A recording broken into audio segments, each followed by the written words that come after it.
नमो अरहन्ताणं नमो सिद्धाणं नमो आर्याणं नमो गच्छायाणं नमो लोये सर्वसारूढम्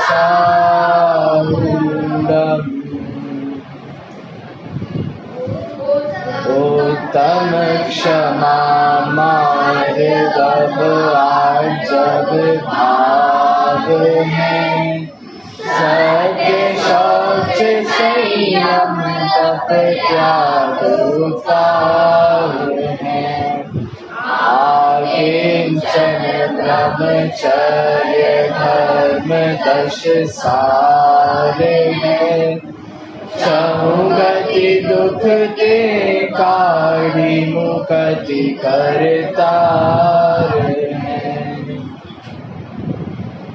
अनंत धर्मणस्तत्वं पश्यन्ति प्रत्यगात्मनः अनेकान्तमयी मूर्तिर् नित्यमेव प्रकाशता उभयनय विरोध ध्वंसनी स्यात् पदांके जिन वचसि रमन्ते ये स्वयं वान्त मोह सपदि समय सारं ते परं ज्योतिरुच्चैर् रणवमनय पक्षाक्षुण्यमीक्षन्त एव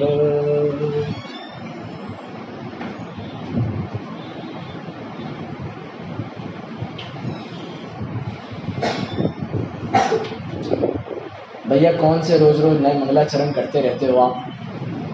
एक ही मंगलाचरण चलने दो, नए नए मंगलाचरण करते जाते हो। भैया मंगलाचरण में मैं मेरी प्रतिज्ञा का वाचन करता हूँ। आज किसकी प्रतिज्ञा लेके बैठा हूँ? आज की प्रतिज्ञा है अनेकांत स्यादवाद की प्रतिज्ञा। आज किसकी चर्चा करने वाले हैं हम? अनेकांत स्यादवाद की चर्चा करने वाले हैं। भैया जो अनंत धर्मों को प्रकाशित करने वाली जिनवाणी है वो जयवंत वर्ते, तीनों कालों में तीनों लोकों में नित्य प्रकाशमान रहे, नित्य जयवंत वर्ते, ऐसी जिनवाणी की चर्चा करने वाले हैं। किसका दिन है भैया? तो आप घबराओ मत, आकिंचन्य की ही चर्चा है, लेकिन चर्चा का मुख थोड़ा अलग तरफ से है। देखिए भैया, इस पूरी दुनिया में, पूरी दुनिया की यदि वर्किंग के ऊपर हम थोड़ा सा दिमाग लगाएं अपना, ये दुनिया कैसे काम कर रही है, ये कैसे चल रही है, तो इसके सिर्फ दो पहलू हैं। पूरी दुनिया की प्रोसेस के दो पहलू हैं। कौन कौन से? पॉजिटिव और नेगेटिव। आपने सेल देखा है बच्चों? भैया राजस, सेल देखा है नहीं देखा? सेल, उसके दो एंड होते हैं, एक पॉजिटिव और एक। पूरी दुनिया बिल्कुल अस्ति और नास्ति से ही काम कर रही है। कोई किसी का स्वभाव होगा तो उसी का कोई ना कोई विभाव भी होगा, किसी का सद्भाव होगा तो किसी का अभाव होगा। पूरी दुनिया की वर्किंग बिल्कुल ऐसे ही चलती है। बिल्कुल 10 धर्मों में भी कुछ ऐसा ही स्वरूप है। ये जो अभी 10 दिन हमारी चर्चा चल रही है ना, इनका भी कुछ ऐसा ही स्वरूप है। बताइए भैया, कितने धर्म स्वभाव रूप हैं और कितने धर्म विभाव रूप हैं? Very good. कोई और उत्तर? कितने धर्म स्वभाव रूप है और कितने धर्म विभाव हैं? बताओ भैया, आप लोग माताओं बहनों थोड़ा सा, अब मम्मियों को तो बोलने दो थोड़ा कभी। हाँ, अब थोड़ा सा मम्मियों को बोलने दोगे क्या? बस कल खत्म हो जाएगा, फिर मम्मियाँ सोचेंगी हमको तो बोलने ही नहीं दिया, सब आप ही लोगों ने बोल दिया। चलो भैया बताइए, 10 धर्मों में से कितने धर्म स्वभाव रूप हैं और कितने धर्म विभाव रूप हैं? ठीक है, आकिंचन्य और ब्रह्मचर्य स्वभाव है, बाकी सारे विभाव रूप हैं। भैया भैया भैया ठीक है, आगे उपाव है, फिर आकिंचन ब्रह्मचर्य, अरे हाँ हाँ हाँ, स्वभाव तो सारे ही हैं। एक उत्तर यहाँ से आया, अंकल जी ने भी एक उत्तर दिया। अब मैं बताता हूँ आपको, अब सही उत्तर सुनो आप, सबके उत्तर सही है। उत्तर एक बढ़िया जगह है भैया, जो बोलो सब सही है। इससे अच्छी कोई जगह आपको, इससे अच्छा कोई स्कूल नहीं मिलेगा। जो भी उत्तर आपके मुख से आते हैं वो सारे उत्तर सही हैं। अभी उसकी चर्चा करने वाले हैं बस हम। चलिए, तो 5 धर्म, आरंभ के 5 धर्म स्वभाव रूप हैं। क्षमा, मार्दव, आर्जव, शौच और सत्य, ये बिल्कुल सही आपने बताया, ये स्वभाव रूप हैं। बाकी के बचे हुए जो 5 हैं, अंत के जो 5 हैं, ये विभाव रूप हैं। क्यों भैया? अब सीमितता की बात थी, तप की बात थी, शरीर आश्रित, फिर त्याग की बात थी। तो यहाँ पर मुख्यता पर पदार्थों की होती है, मुख्यता बाह्य की होती है, इसीलिए ये सब विभाव रूप हैं। चलिए, इसीलिए मैं ये वाली बात है कि धर्म कैसे होते हैं भैया? धर्म होते हैं स्वभाव विभाव रूप धर्म होते हैं। ऐसे ही हमारी आत्मा में भैया जो धर्म है, हम और आपकी आत्मा में धर्म है कि नहीं है? हैं। वो कैसे हैं? कुछ तो स्वभाव रूप हैं, कुछ विभाव रूप हैं। चलिए, अब बहुत सारे आज मेरे पास आपके लिए प्रश्न हैं, बहुत सारे आपसे मैं प्रश्न पूछूंगा और आप लोगों के उसको उत्तर देने हैं। भैया प्रवचन नहीं चल रहा क्या आज आप समझ लीजिए 2 वे प्रवचन है, मतलब आप भी उत्तर देंगे और मैं आपसे प्रश्न पूछूंगा। 2 वे चलेगा आज। चलिए शुरू करें। मेरा पहला प्रश्न आप सबके लिए है, बताइए हम अच्छे लोग हैं कि हम बुरे लोग हैं? अच्छे। हाथ खड़ा करोगे उसी को मौका मिलेगा। बच्चों के लिए आप लोग तो बोल सकते हो, वो बच्चे क्या बहुत हल्ला करते हैं। हाँ भैया बताओ। अच्छे। हम अच्छे हैं, वेरी गुड। दोनों ही नहीं है तो ऐसे कैसे काम चलेगा भैया? दुनिया में ऐसे नहीं चलता, कुछ तो होना पड़ेगा, या तो अच्छे बनो या तो बुरे बनो। बताओ भैया। अच्छे बन जाते हैं।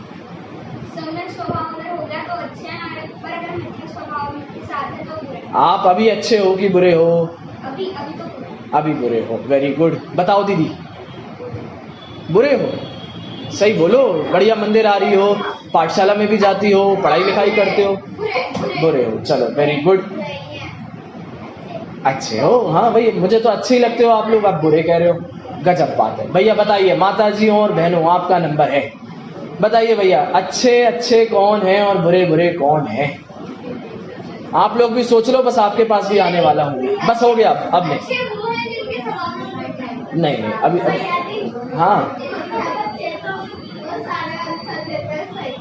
हाँ बताइए भैया, अच्छे हो कि बुरे हो? हाँ बढ़िया, बोलिए बोलो, उसमें क्या है? आप लोग ऐसे डरते क्यों हो?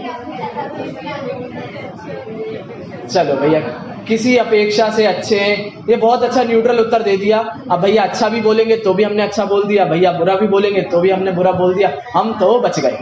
चलो भैया, और अंकल लो, आप लोग बताओ भैया, अच्छे हैं कि बुरे हैं? नो कमेंट, ये भी एक अच्छा उत्तर है। No reply is the best reply, ये भी अच्छी बात है। चलिए बताओ भैया, आप बताओ, आप अच्छे हो कि बुरे हो? मुझे तो अच्छा लगता है। अरे नहीं, मुझे तो अच्छे लगते हो भैया, आप सब समय से मंदिर में आते हो, समय से स्वाध्याय सुनते हो, करते हो, इतना अभ्यास है भैया। बुरे लोगों की क्वालिटीज ऐसी नहीं होती भैया, आपने तो देखी है, पूरी दुनिया बाहर देख के आते हो। बुरे तो वो लोग हैं, हम क्यों बुरे हैं? तो हाँ बस, हम इतनी सी ही बात मुझे करनी है। कुछ कहते हैं हम बुरे हैं, कुछ कहते हैं हम भैया सबसे अच्छे हैं, कुल मिलाकर हम दोनों हैं। आंटी जी तो कह रही थी भैया अपेक्षा है, एक अपेक्षा से अच्छे हैं और एक अपेक्षा से बुरे हैं। तो मेरा अगला प्रश्न आपसे सिर्फ इतना सा है, भैया वो अपेक्षाएं आपको पता है कि नहीं पता? किस अपेक्षा से आप अच्छे हो और किस अपेक्षा से आप बुरे हो, वो अपेक्षाएं पता है कि नहीं पता? यदि अपेक्षाएं नहीं पता है तो, और यदि अपेक्षाएं पता है तो। यदि अपेक्षाएं नहीं पता है ना भैया, तो आप लाख कोशिश कर लो, आप बुरे ही हो। और यदि अपेक्षाएं पता हैं तो आप अच्छे भी हैं और आप बुरे भी हैं। इसीलिए अब जोर जो आज की चर्चा पर मुझे देना है, वो अपेक्षाएं पता है कि नहीं पता। भैया उत्तर तो हम और आपको सब आते हैं, लेकिन उनके पीछे की अपेक्षाएं हम जानते हैं कि नहीं जानते हैं। इसीलिए मैंने जो आज का मंगलाचरण आप सबके बीच में किया वो अनेकांत और स्यादवाद का मंगलाचरण किया। भैया अनेकांत मतलब वस्तु में अनेक धर्म होते हैं। आप सब मानते हो कि नहीं मानते हो इस बात को? पक्की बात है, आप जानते हो क्या कह रहा हूं मैं, आपको समझ में आ रहा है?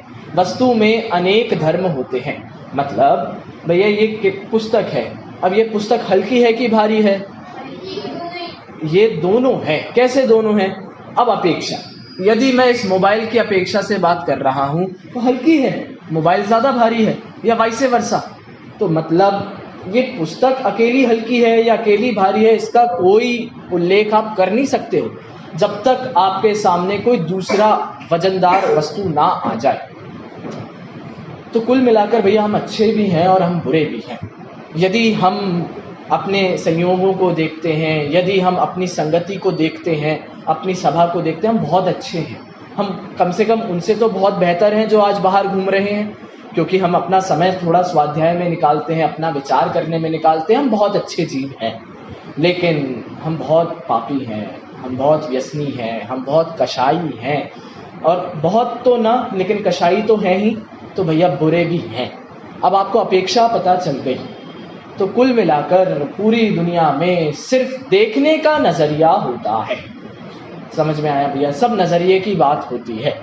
देखिए एक बार की बात है, द्रोणाचार्य ने युधिष्ठिर और दुर्योधन को अपने पास बुलाया। भैया आओ, शिष्य थे ना दोनों, तो द्रोणाचार्य ने बुलाया और दोनों को एक एक टास्क दिया।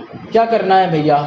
युधिष्ठिर को तो बोला जाओ पूरे नगर में ढूंढ कर आओ इस नगर में सबसे खराब आदमी कौन है, कल मुझे बताना आके। और दुर्योधन से कहा जाओ और इस नगर में ढूंढ के आओ सबसे अच्छा आदमी कौन है। तो अब सुनो, अब क्या हुआ, अगले दिन जब द्रोणाचार्य के पास आए तो सबसे पहले युधिष्ठिर से पूछा गया, बताओ भैया इस पूरे नगर में सबसे खराब आदमी कौन लगा, नाम बताओ उसका। उसने कहा महाराज मुझे कोई भी बुरा नहीं लगा, सारे लोग अच्छे थे, सब अच्छे थे। अच्छा बताओ भैया दुर्योधन तुम बताओ सबसे अच्छा कौन था पूरे नगर में? कहता है महाराज सभी खराब हैं, सब बहुत बुरे हैं, कोई भी अच्छा नहीं है इस नगर में। तो द्रोणाचार्य ने पूछा तुम कहते हो सारे अच्छे हैं, तुम कहते हो सारे बुरे हैं, ऐसा कैसे हो सकता है? या तो अच्छे होंगे या तो बुरे होंगे, या कुछ लोग अच्छे या कुछ लोग बुरे होंगे, ऐसे कैसे कह सकते हो?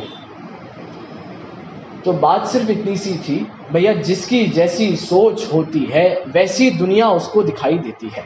भैया आपकी यदि दृष्टि अच्छी है तो आपको दुनिया अच्छी दिखाई दे रही है। अब युधिष्ठिर की अच्छी थी, और यदि आपकी दृष्टि में खोट है तो भैया दुनिया ही खराब है।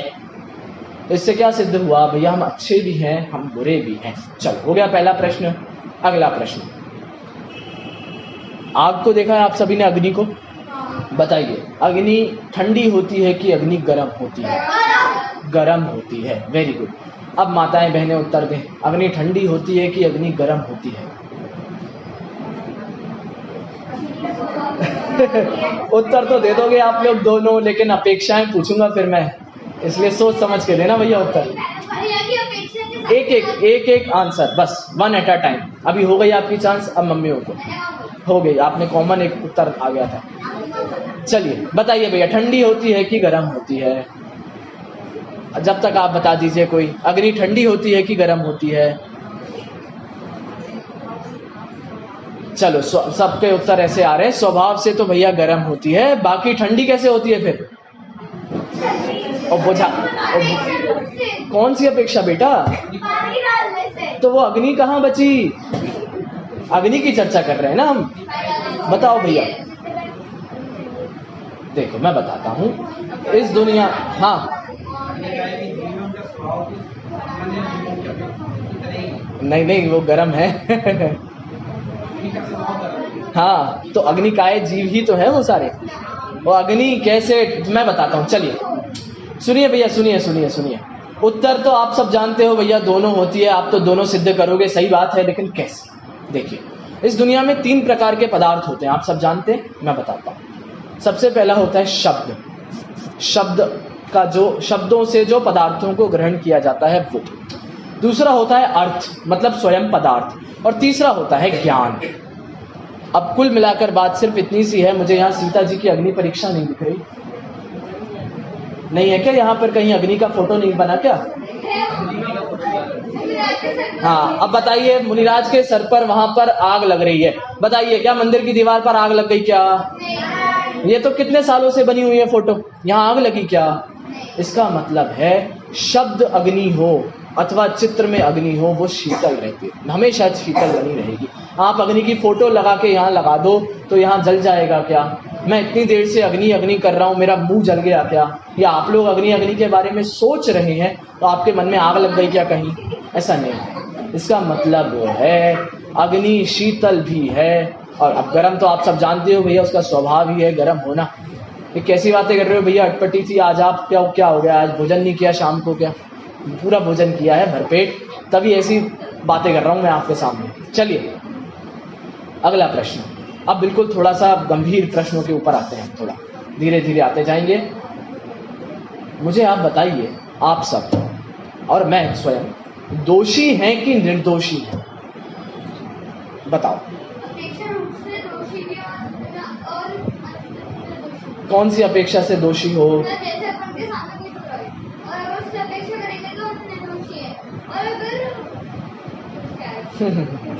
चलिए बताइए, बस बस बस, वन एट अ टाइम बताइए। तो दोनों ही है। कैसे? जैसे ये अपन निर्दोषी थे तब अब अपन विरागी हो गए। अभी कैसे हो? अभी की बात चल रही है भैया। अभी तो दोषी है कर्मों की सबसे। चलिए अब आप लोग बताइए, आप लोग तैयार रहो बिल्कुल, इनके बाद इनका, इनके बाद आप लोगों का, बिल्कुल आप माइंड मेकअप कर लो, घंटे भर आज यही चलना है। भैया आकिंचन की चर्चा कब करोगे? ये आकिंचन की ही चर्चा चल रही है, मैं बताऊंगा आपको कैसे। चलो भैया बताओ, भैया दोषी हाथ लोग खड़े करो, निर्दोषी हाथ खड़े करो, बताओ भैया। कोई तो बताइए, एक तो उत्तर दीजिए। नीचे नीचे नीचे भैया, नीचे बताइए। चलो आप लोग बता दीजिए भैया, वो लोग तो शर्मा रहे हैं, पता नहीं क्या हो गया हमें आज। बताइए, दोषी हैं कि निर्दोषी हैं? अरे आप लोग भी, चलो भैया। अभी की अपेक्षा लोग दोषी हैं, मैं तो वर्तमान की बात करता हूँ, आप सब दोषी भी हैं, आप सब निर्दोषी भी हैं। मेरी तो सुन लो प्रभु। चलिए, हम सब दोषी हैं, आप जानते हैं बिल्कुल, हम सब इस संसार में हैं, कर्मों से बंधे हुए हैं, हमने बहुत पाप किए हैं और पाप का उदय हमारे जीवन में आ रहा है। हम सब दोषी हैं, हम सब दुर्व्यसनों से नहीं बच पाते हैं, हम सब क्रोध मान माया लोभ में उलझे हुए हैं, दुनिया संसार में उलझे, हम सब दोषी हैं। लेकिन लेकिन लेकिन उसी समय पर क्या आपको शुद्धात्म है मेरा नाम मात्र जानना मेरा, बस बस बस, आप हैं कि नहीं है उसी समय पर। तो एक ही समय पर भैया दोषी भी हो और उसी समय पर निर्दोषी भी हो। आपको बात समझ में आई कि नहीं आई? चलिए अगला प्रश्न पूछूं भैया।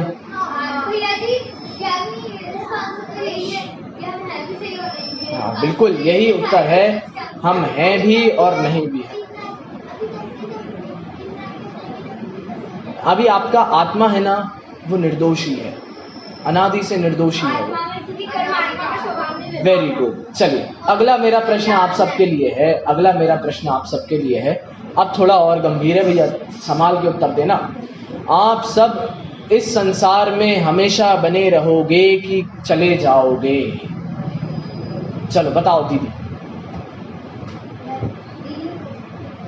बताओ, हमेशा बने रहोगे इस संसार में? अरे अभी मनुष्य पर्याय का तो भरोसा नहीं है भैया, कब चली जाए। बताओ भैया। हाँ बताओ बताओ बताओ।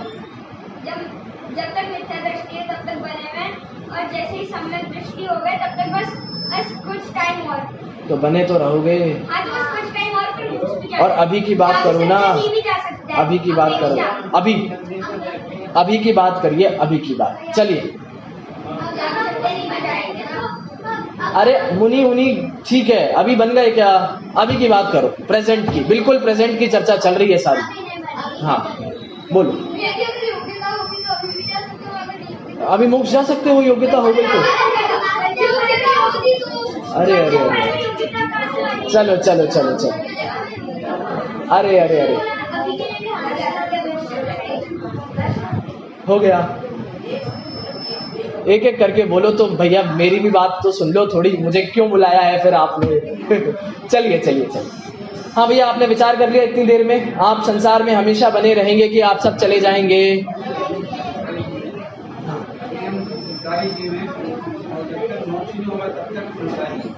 तो मतलब बने रहोगे कि जाओगे? चलो भैया, हाँ हाँ बताइए भैया, हाँ बताइए। वाह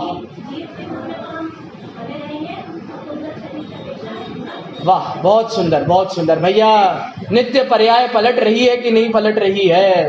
उत्पाद व्यय से क्यों नहीं देखते हैं हम और आप? उत्पाद व्यय से भैया, आज कल क्या आज ही जा रहे हैं, और ध्रुवता की अपेक्षा देखोगे तो हमेशा बने रहोगे। तो भैया हम संसार में रहेंगे भी और संसार से चले भी जाएंगे। चलिए, बस वो मेरे को जो आपको बताना है वो सिर्फ इतना सा फोकस कराना है भैया, हमें उत्तर तो सबके पता है भी, और दो ही उत्तर होने भैया, और वो दोनों भी बहुत न्यूट्रल उत्तर होना है, आप ऐसे भी और आप ऐसे भी। लेकिन क्या अपेक्षाओं के पीछे हमारा विचार जाता है।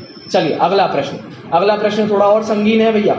सिद्ध परमेष्ठी के बारे में मैं आपसे प्रश्न कर रहा हूं।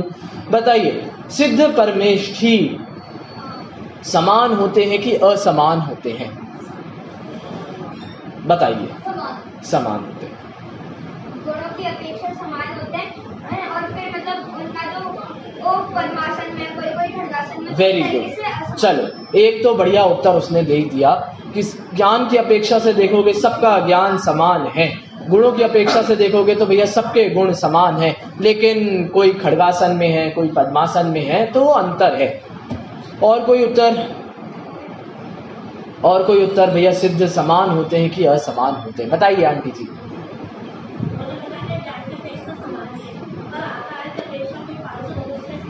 हाँ, आपने तत्वार सूत्र जी पढ़ा है, मतलब बढ़िया है, आप सबने भी तत्वार सूत्र जी पढ़ा है। बस हमको विषय थोड़ा सा भूल जाते हैं कभी कभी।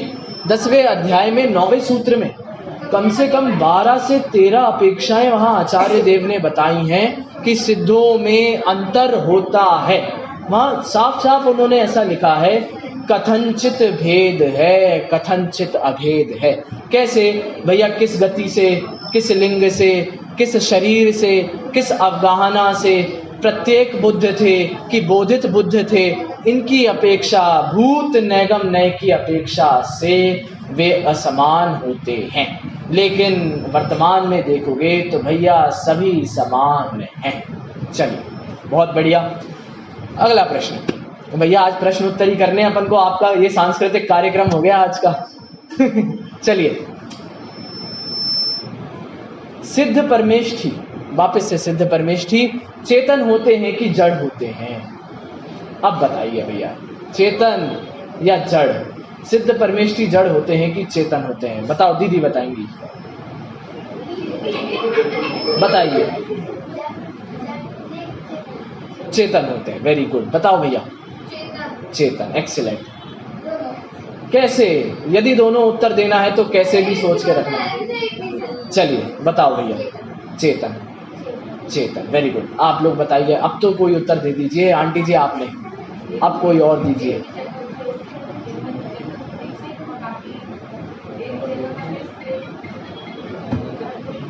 चलिए, कुछ अब बहुत नजदीक है, थोड़ा थोड़ा और बताइए, और बताइए, मैं बताता हूँ। हाँ, अरे दादी जी, दादी जी एक तो उत्तर दे दीजिए आप, आपका बड़प्पन है ये तो। चलिए बताइए भैया। हाँ भैया।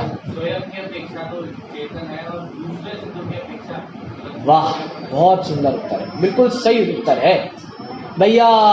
जीव हैं वे सभी तो चेतन हैं, लेकिन हमारा भेद विज्ञान, जिस दिन हम भेद विज्ञान करने बैठेंगे, हमारे लिए वे भी पुद्गल हैं। पुद्गल हैं मतलब हमसे भिन्न हैं। दूसरी बात भैया, सिद्ध परमेष्ठी की प्रतिमाएं आकार बनते हैं कि नहीं बनते हैं? उस अपेक्षा से वे जड़ हैं, और वे हैं तो जीव ही।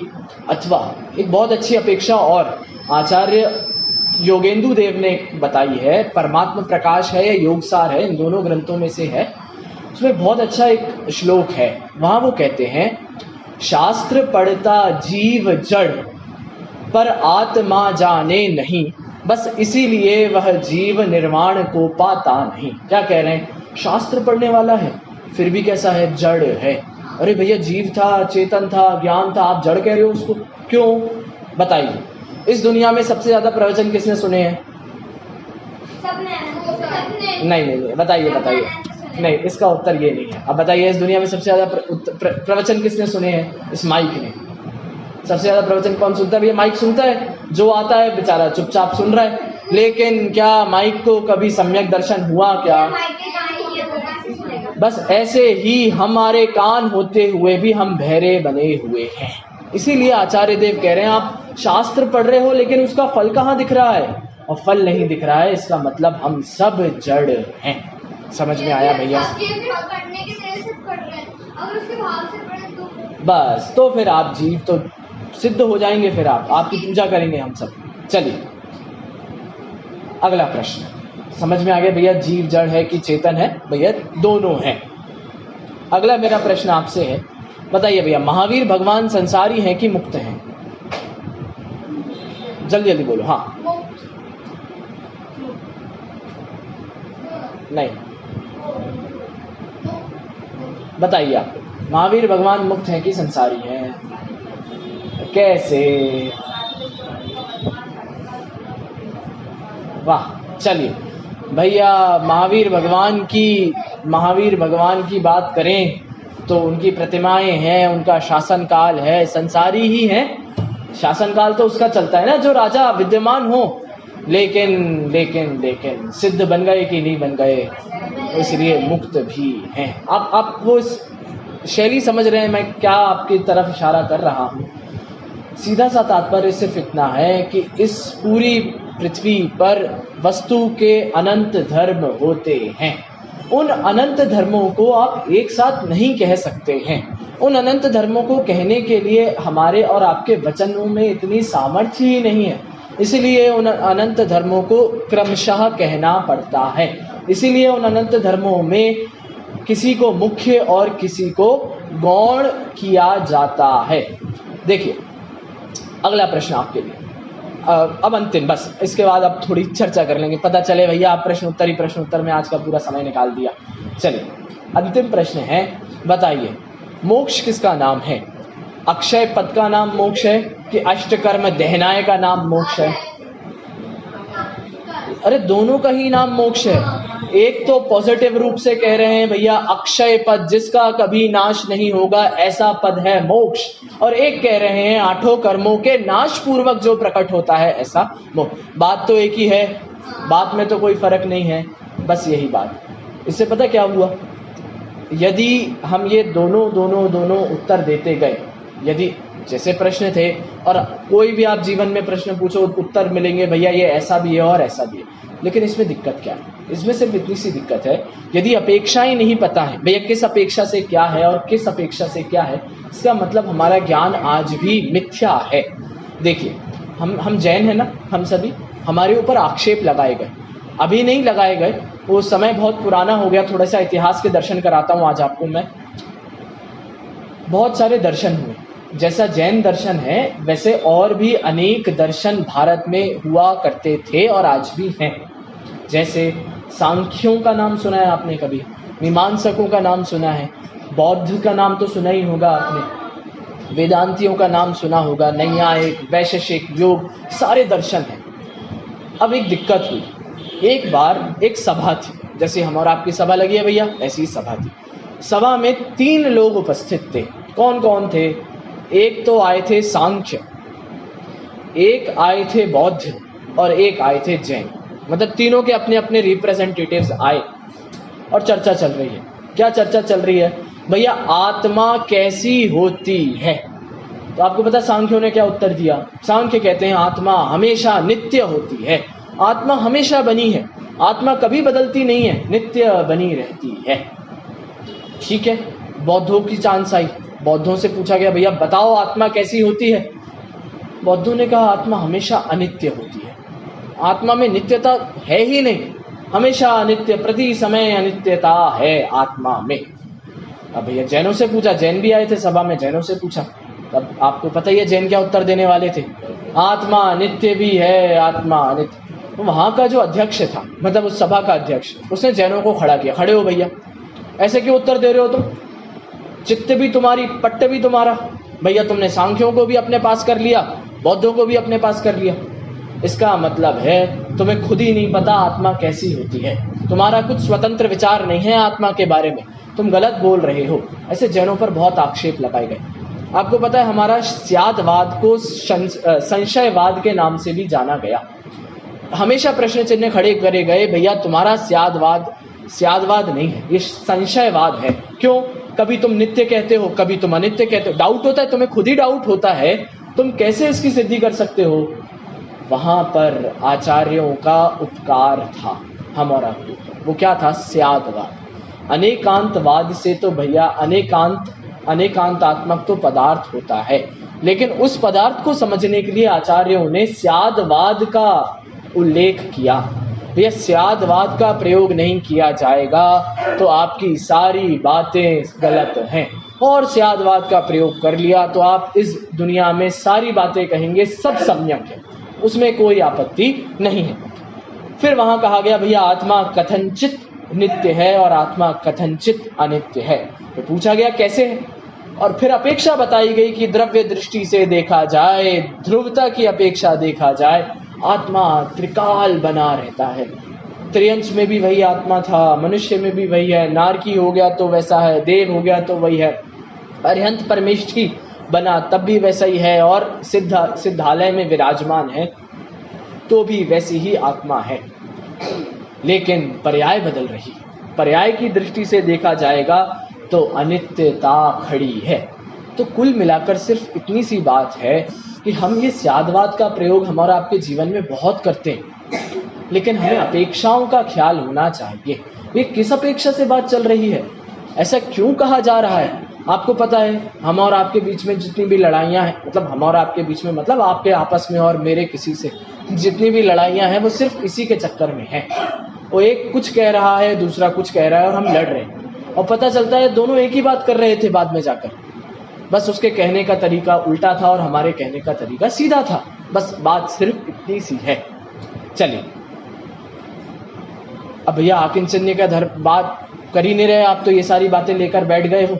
देखो भैया अब आकिंचन्य नहीं, अब मैं बताता हूँ आपको आकिंचन्य के बारे में।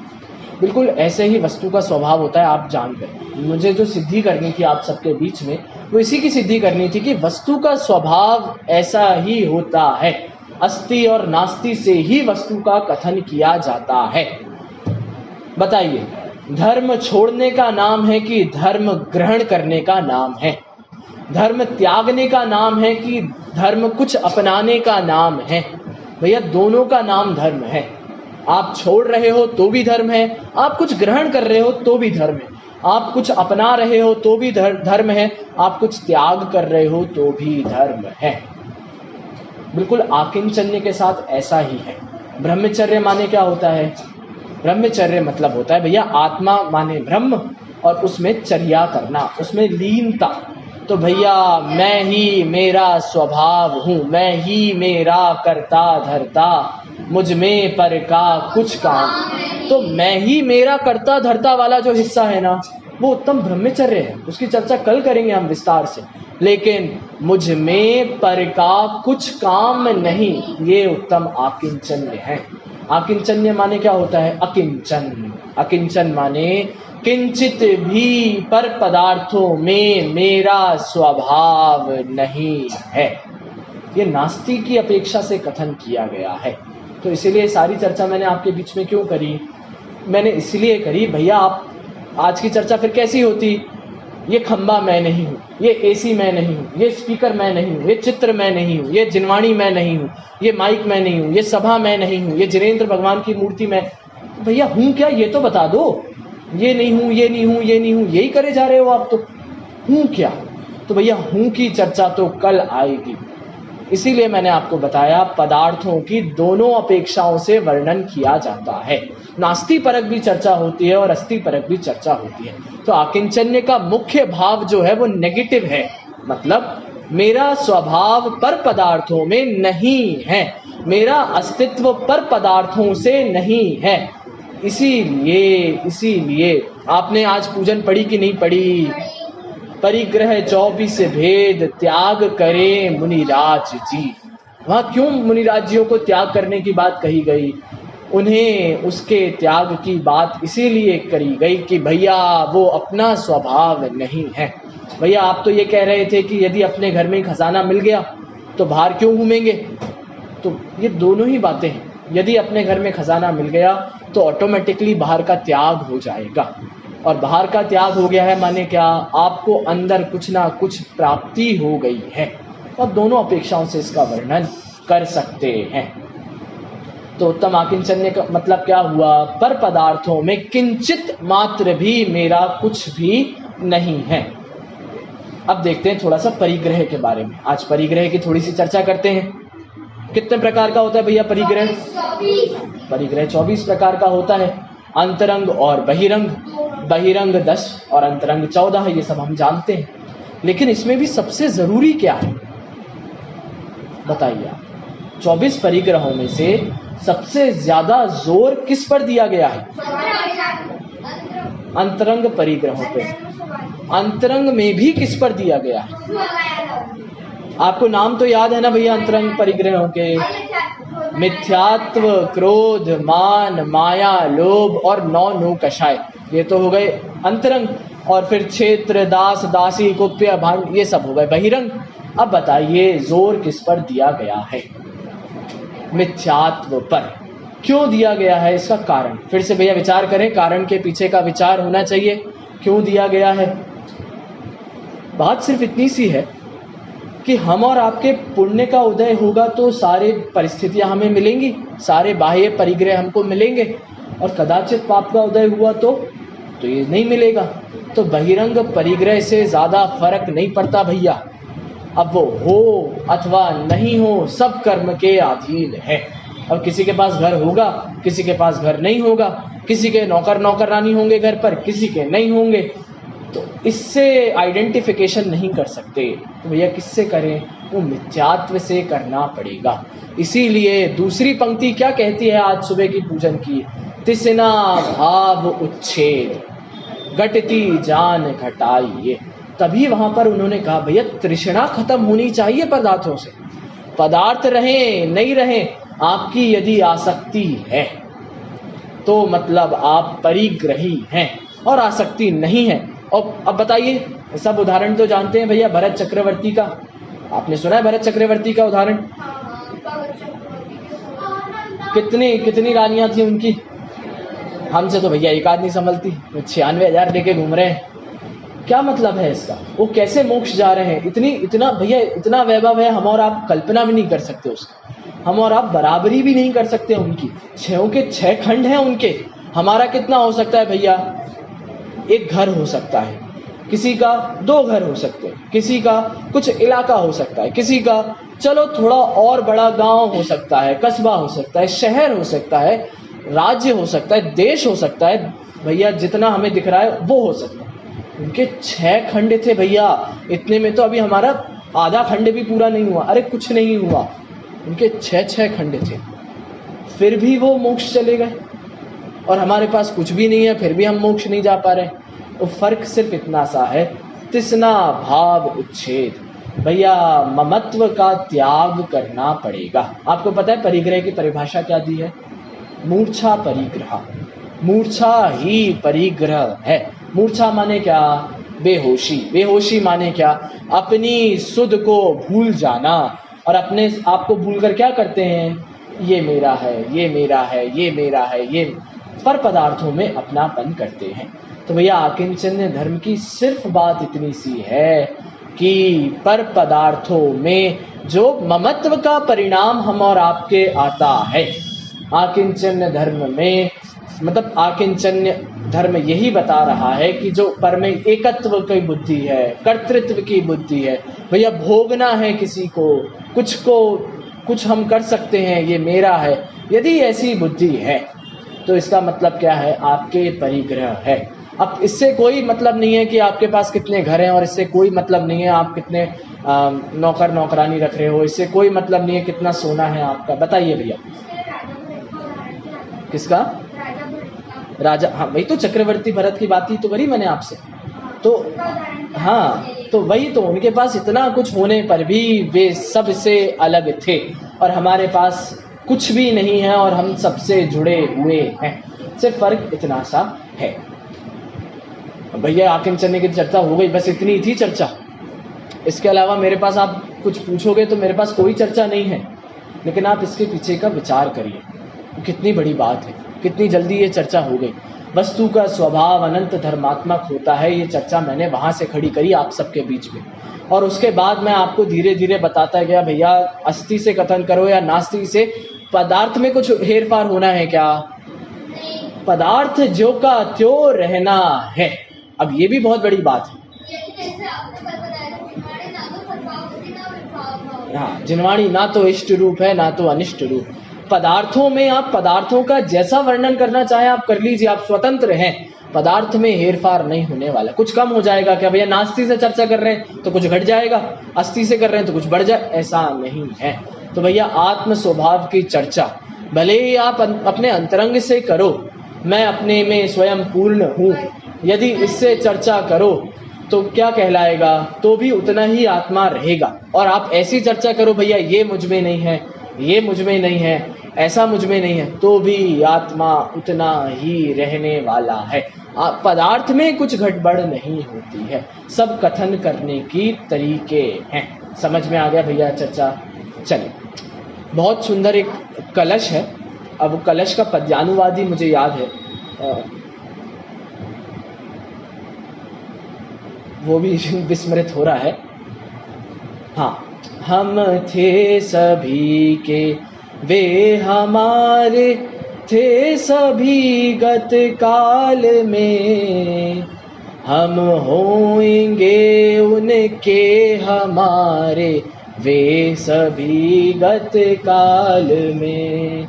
ऐसी असंभव कल्पनाएं मूढ़ जन नित ही करें, भूतार्थ जानन हार जन ऐसे विकल्प नहीं करें। क्या कह रहे हैं भैया? ऐसी असंभव कल्पनाएं कौन करते रहते हैं? मूढ़ जन हमेशा करते रहते। कैसी? हम थे सभी के, मतलब भैया मैं नहीं रहूंगा तो ये कोई भी नहीं रहेंगे, मेरे रहने से ही ये सारे हैं। हम थे सभी के, सबके लिए कौन उपस्थित है भैया? कभी जरूरत पड़े मैं खड़ा हूँ, कभी कुछ दिक्कत आ जाए मैं हूँ। हम थे सभी के, वे हमारे। अब क्या लगता है? सामने वाला भी हमारा है भैया, ये तो हमारे हमेशा साथ देते हैं। कुछ भी हो जाए, कैसा भी हो जाए, मेरे बच्चे तो मेरे विरुद्ध कभी नहीं जाते हैं, मेरे माता पिता तो मेरे विपरीत कभी कुछ नहीं कहते हैं। थे सभी गत काल में, ऐसा भूतकाल में हम मानते हैं कि वे सब हमारे थे और हम सब उनके थे। अब क्या कह रहे हैं? हम होंगे उनके, हम भविष्य में उनके होने वाले हैं। मतलब अब भैया हम माता पिता बनने वाले हैं तो हमारे बच्चा होगा, हम उनके माता पिता बनेंगे, हम उनकी रक्षा करेंगे, अपने बच्चों की रक्षा करेंगे। बच्चों को अपना पाल पोस कर बड़ा कौन करेगा भैया? हम करेंगे। हमारे बिना बेचारे बच्चे बड़े नहीं हो सकते। आपको पता है एक बात बताइए भैया, जंगलों में जो जंगल होते हैं ना, जंगल, उन जंगलों में कौन सा माली जाता है पानी देने पेड़ों को? कोई नहीं जाता है। फिर भी वो जंगल ज्यादा व्यवस्थित होते हैं, ये हमारे गार्डनों से ज्यादा व्यवस्थित वो जंगल हैं। एक इलाके में कुछ पेड़ उगने होंगे तो वो उसी इलाके में उगेंगे, दूसरे इलाके में कुछ वृक्ष उगने होंगे तो वो उसी इलाके में उगेंगे। वे आपस में कभी नहीं मिले। हमें क्या लग रहा है? यदि हमने मेंटेन नहीं किया, यदि हमने किसी की संभाल नहीं करी तो भैया वो नहीं संभल पाए। हमने नहीं पढ़ाया तो कैसे पढ़ पाएंगे भैया? हमने नहीं सिखाया तो। इससे एक चीज भी रिलेट होती है कि ज्ञान कभी प्रकाश से या बिना प्रकाश के नहीं होता।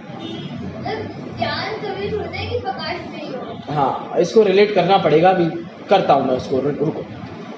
आपको समझ में आ रही है चर्चा? भैया हम होंगे उनके, हमारे वे, मतलब अब क्या लगता है भैया? वे हमारे होने वाले हैं। आपको पता है भैया वो शादी का प्रसंग आप सब जानते हो, अब हमारी तो नहीं, हम तो नहीं जानते, लेकिन हमने देखा जरूर है। अब किसी की शादी होनी है, अब नेमी और राजुल का आपने प्रसंग तो भैया सभी ने सुना है, सब परिचित है नेमीनाथ और राजुल की प्रसंग से। बताइए उनकी शादी होने वाली है, कैसा दोनों के मन में विचार है। भैया अब जब नेमी आएंगे वे ही मुझे लेकर जाएंगे, नेमी नाथ के बिना मैं कहीं नहीं जाने वाली हूँ। नैन सुखदास जी हैं कि चैन सुखदास जी हैं, उनका बहुत अच्छा 12 मासा है। 12 मासा आपको पता क्या होता है? 12 मासा एक लिखने की शैली है। बहुत हमारे चैन सुखदास जी हैं भाई साहब या नैन सुखदास जी हैं, उन्होंने 12 मासा लिखे हैं, 2-3 12 मासा लिखे हैं। एक तो वज्र नाभि चक्रवर्ती के ऊपर उन्होंने 12 मासा लिखा है, तुमरी समझ सोई समझ हमरी हमें नृप पद क्यों दिया, ऐसे करके एक 12 मासा है। और एक ऐसा ही 12 मासा उन्होंने नेमिनाथ के ऊपर लिखा। 12 मासा का बेसिक कॉन्सेप्ट सिर्फ इतना होता है कि उसमें वर्णन किया जाता है मास मतलब महीनों के आधार से, पूरा उसमें 12 महीनों के आधार से वर्णन चलता है। उसमें बहुत सुंदर उन्होंने नेमिनाथ और राजुल का प्रसंग बताया है। उसमें लिखा उन्होंने, निर्नेम नेम बिन हमें जगत क्या करना। राजुल अभी भी भैया नेमिनाथ दीक्षा लेकर चले गए हैं, अब उन्हें किसी से कुछ लेना देना नहीं है, लेकिन राजुल क्या सोच रही हैं? हम उनके होने वाले हैं।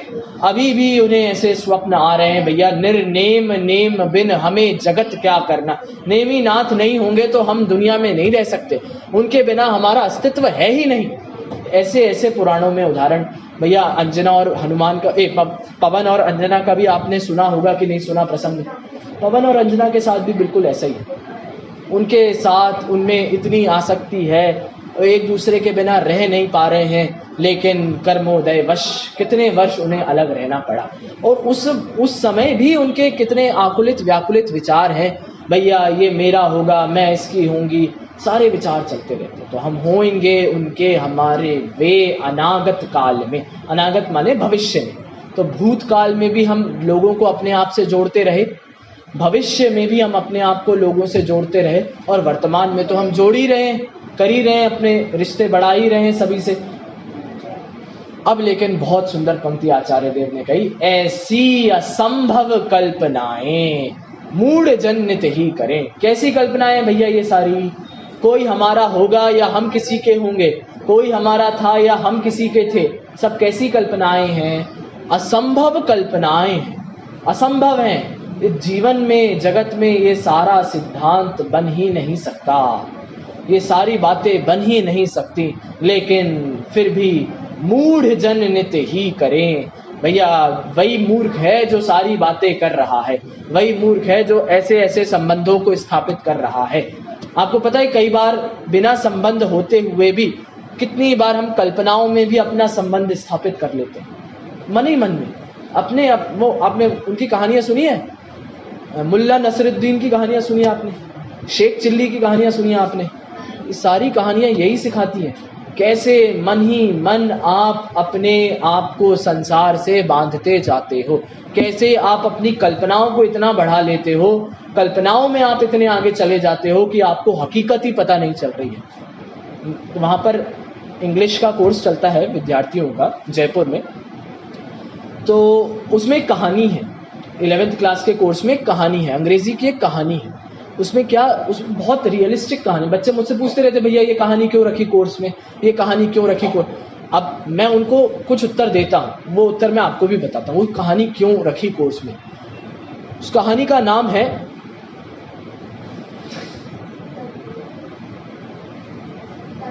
चलिए नाम मैं भूल रहा हूँ, लेकिन कहानी में क्या है याद भी आ जाएगा अभी नाम उसका भी, गोइंग प्लेसेस। उस कहानी का नाम है गोइंग प्लेसेस, ऐसा करके वो कहानी है। उस कहानी में एक लड़की की कहानी है, वो छोटी सी लड़की है, ये इन लोगों की इनसे थोड़ी बड़ी होगी, टीनेज है, वो 15-16 साल की लड़की की कहानी है वो। उसमें पता क्या बताया, उसमें सिर्फ एक बात बताई है, वो लड़की अपनी कल्पनाओं में इतनी आगे चली गई, वो लड़की अपनी कल्पनाओं में इतना उसने कुछ इमेजिन कर लिया। कुल मिलाकर उसमें ऐसा है कि वो फुटबॉलर से मिलती है, असली में मिलती नहीं है, लेकिन कल्पनाओं में उसने ऐसी कहानी गढ़ ली है कि मैं यहाँ जा रही हूँ, मुझे वो एक प्लेयर फुटबॉलर मिला है, मैं उसके साथ मिल रही हूँ, मुझे वो घुमाने लेकर गया है, मुझे वो खाना खिला, सारी चीज़ें सोच ली। और फिर बाद में क्या होता है, बाद में बहुत दुख होता है उसे। क्यों? उसे रियलाइज होता है कि मैंने इतनी कल्पनाएं कर ली थी कि मुझे वो सारी कल्पनाएं वास्तविक लगने लगी थी। और फिर जिस दिन उसके पिताजी उसको पकड़ के अच्छी मार लगाते हैं, तो सही में उसके पिताजी उसको पकड़ के अच्छी मार लगाते हैं कि तू क्या दिन भर ये फालतू के ख्याली पुलाव बनाते रहती है, पढ़ाई लिखाई में दिमाग लगा, अभी उम्र क्या है तेरी। फिर उसको समझ में आता है मैं तो अपने सपनों में कितना आगे चली गई थी। बस हम और आप सबके साथ भी ऐसी ही कल्पनाएं हैं, कल्पनाओं के संबंध हमने बना रखे हैं। हमें नहीं पता है भैया कौन किसका कब कहाँ क्या साथी सगा होने वाला है, कुछ नहीं जानते। हम जानते ही कितना है, विचार तो करके देखो, हम और आपको अभी कितना ही पता है, कुछ भी नहीं जानते हम।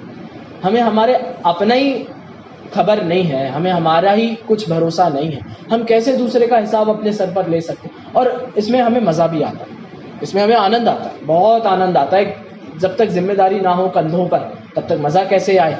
लेकिन ये जिम्मेदारी के बोझ तले हम और आप इस संसार में ही बैठे हैं। तुम्हें जिम्मेदारी निभानी है ना भैया, यहीं रहो, जितनी जिम्मेदारियां निभानी हो निभाओ। जिनने जिम्मेदारियों का बोझ उतार दिया है वे तो भैया जंगलों में चले गए। तो कुल मिलाकर बात सिर्फ इतनी सी है। तो इसलिए अंतिम पंक्ति उसके, भूतार्थ जानन हार जन ऐसे विकल्प नहीं करें। जो भूतार्थ को जानने वाले हैं, जिनके ज्ञान सत्य है, जिनको अपनी सच्ची समझ हो गई है, तो ऐसी कल्पनाएं नहीं करते। कैसी कल्पनाएं, कोई मेरा था या मैं किसी का हूँ। तो भैया आप तो बड़ी बड़ी बातें कर रहे हो, अभी आप भी बाहर जाओगे तो आप भी यही बातें करोगे, हमारे पिता हमारी माता, सारी बातें आप भी करोगे। हमें तो इतना बढ़िया उपदेश दे रहे हो आप, ऐसे कैसे काम चलेगा। भैया कम से कम प्रयास तो करना चाहिए। हम भी इसी प्रयास में लगे हैं, आपसे भी यही उम्मीद है कि भैया ऐसा प्रयास, भेद विज्ञान का प्रयास तो अपने जीवन में कम से कम वो धारा चलती रहे।